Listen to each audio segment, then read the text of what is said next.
Assalamualaikum warahmatullahi wabarakatuh.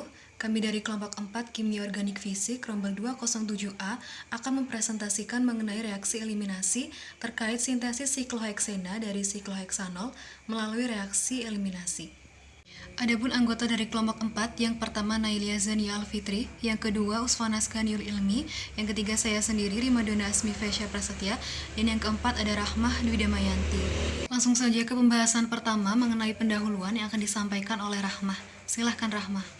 Assalamualaikum warahmatullahi wabarakatuh. Perkenalkan, nama saya Rahmadi Damayanti, NIM 43014190080.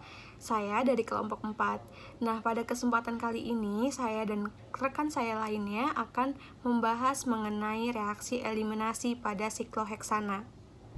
Untuk yang pertama, saya akan menyampaikan mengenai deskripsi reaksi eliminasi. Apa sih reaksi eliminasi itu? Jadi, reaksi eliminasi ini merupakan reaksi yang disertai pelepasan molekul sederhana dari suatu substrat. Nah, pada reaksi eliminasi ini, ikatan tunggal diubah menjadi ikatan rangkap dengan mengeliminasi dua gugus yang berdekatan.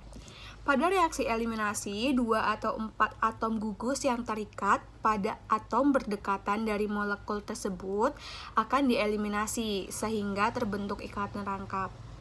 Kemudian salah satu senyawa organik yang dapat mengalami reaksi eliminasi yaitu sikloheksanol. Gugus perginya yaitu gugus hidroksi di mana terikat pada atom C sekunder.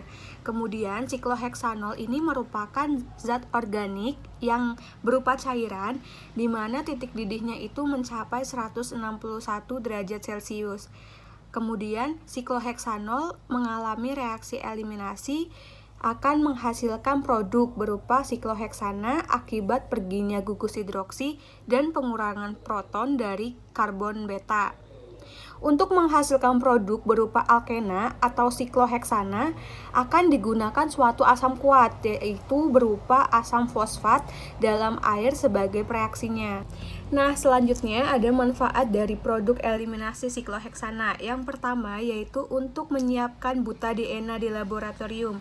Yang kedua, sebagai pelarut katalis pada ekstraksi minyak. Yang ketiga, sebagai stabilizer untuk bensin yang memiliki nilai oktan tinggi. Dan yang keempat, sebagai perantara untuk produksi sikloheksanol dan sikloheksana oksida, serta sebagai pelarut spesifik. Baik, selanjutnya mengenai mekanisme reaksi akan disampaikan oleh Naili. Silahkan Naili. Pembahasan yang selanjutnya yaitu mengenai mekanisme reaksi. Reaksi antara sikloheksanol dengan asam fosfat hanya akan menghasilkan satu produk, yaitu produk eliminasi berupa sikloheksena sekitar 84%. Adapun untuk mekanisme reaksinya dapat dilihat pada gambar yang telah tertera di PPT. Pasangan elektron yang terdapat pada atom O gugus hidroksi menyerang H+ yang berasal dari ionisasi asam fosfat. Penyerangan ini akan menyebabkan terbentuknya atom O bermuatan positif yang mengikat dua atom H. Selanjutnya adalah pelepasan molekul H2O, sehingga menyebabkan terbentuk ion karbonium sekunder. Muatan positif ini nantinya akan dinetralkan dengan pelepasan proton atau H+, di mana H ini berasal dari karbon beta sehingga lepas menjadi H+ dan rantai tunggal berubah menjadi rantai ikatan rangkap 2 atau sikloheksena. Berdasarkan mekanisme ini dapat dikatakan bahwa H+ bersifat sebagai katalis karena di akhir setelah produk berupa sikloheksena terbentuk akan dilepaskan H+ kembali. Dalam reaksi ini akan terbentuk sikloheksana dan air. Ya, masuk ke pembahasan yang ketiga yaitu pemodelan. Di sini saya menggunakan Gaussian untuk pemodelannya. Ya, jadi ini adalah pemodelan untuk sikloheksanol. Selanjutnya ini untuk asam fosfat. Selanjutnya pemodelan untuk hasil dari reaksi sikloheksanol dengan asam fosfat pada tahap transisi 1. Selanjutnya adalah pemodelan pada tahap transisi 2, yaitu ketika terjadi pelepasan H2O.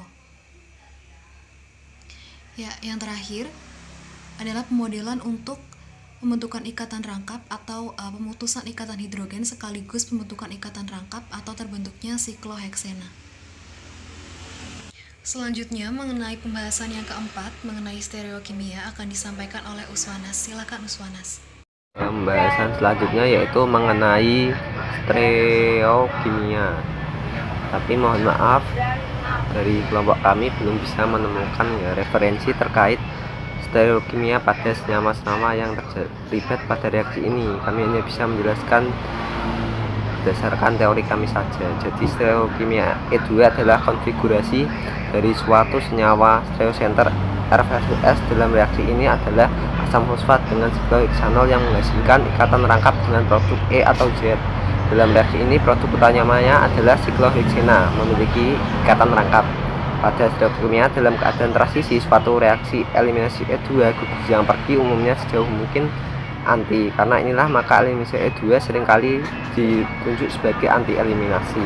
Salah satu struktur konformasi yang biasa digunakan pada stereokimia E2 adalah produksi Neumann. Reaksi ini menghasilkan trans E dan tidak membentuk cis D karena reaksi E2 ini adalah stereospesifik, suatu reaksi di mana stereoisomer yang berlainan dan bereaksi menghasilkan produk secara stereoisomerik berlainan. Ini adalah produknya sikloheksena. Ya, masuk ke pembahasan terakhir yaitu mengenai optimasi spesi reaksi dan diagram energinya.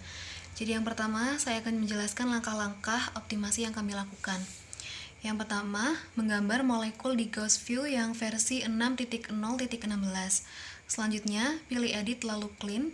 Yang ketiga, melakukan perhitungan dengan mengklik calculation lalu calculation Gaussian setup. Nah, yang keempat, kita pilih yang optimization. Nah, kemudian yang kelima, pada kolom di sampingnya yaitu kolom method, kita isi dengan ground state, kemudian semi empirik, kemudian yang AM1. Untuk muatan atau charge-nya, kita sesuaikan dengan senyawa yang kita buat. Nah, selanjutnya kita klik submit. Setelah itu akan muncul perintah untuk save, kemudian pilih yes dan beri nama dan save di tempat yang kita inginkan. Setelah itu perhitungan akan dimulai. Nah, setelah perhitungan selesai, membuka file output log itu bisa di filenya ya, nanti ada filenya sendiri. Kemudian kita catat energinya yang HF.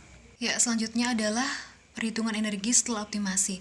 Jadi untuk metodenya kami menggunakan semi empiris AM1 seperti yang telah disebutkan sebelumnya. Untuk perhitungan energi kami lakukan pada setiap senyawa yang terlibat dalam mekanisme reaksi. Ya, langsung saja. Yang pertama ada sikloheksanol yang mana merupakan reaktan utama dalam pembentukan sikloheksena. Diperoleh energi setelah optimasi sebesar min 0,1295345. Kemudian gambar sebelah kanan adalah sikloheksanol yang belum dioptimasi, yang masih berformat GGF. Kemudian gambar yang sebelah kiri merupakan sikloheksanol yang telah dioptimasi, yang berformat CHK. File ini akan muncul otomatis di saat perhitungan selesai bersamaan. Jadi bersamaan dengan file output lognya.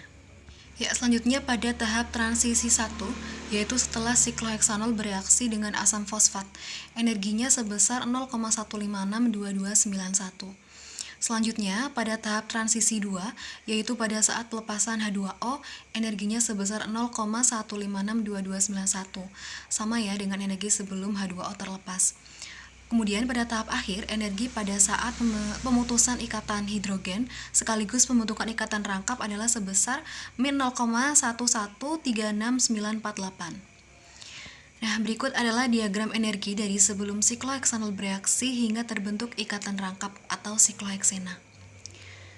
Dapat dilihat bahwa grafiknya naik ketika menuju tahap transisi 1, kemudian konstan pada transisi kedua, kemudian kembali turun ketika tahap akhir, yaitu ketika sikloheksena terbentuk. Ya, jadi itulah akhir dari pembahasan mengenai sintesis sikloheksena dari sikloheksanol melalui reaksi eliminasi. Nah, berikut adalah referensi yang kami gunakan. Sekian yang dapat kami sampaikan. Kami mohon maaf apabila terdapat banyak kekurangan dalam penyampaian. Terima kasih. Wassalamualaikum warahmatullahi wabarakatuh.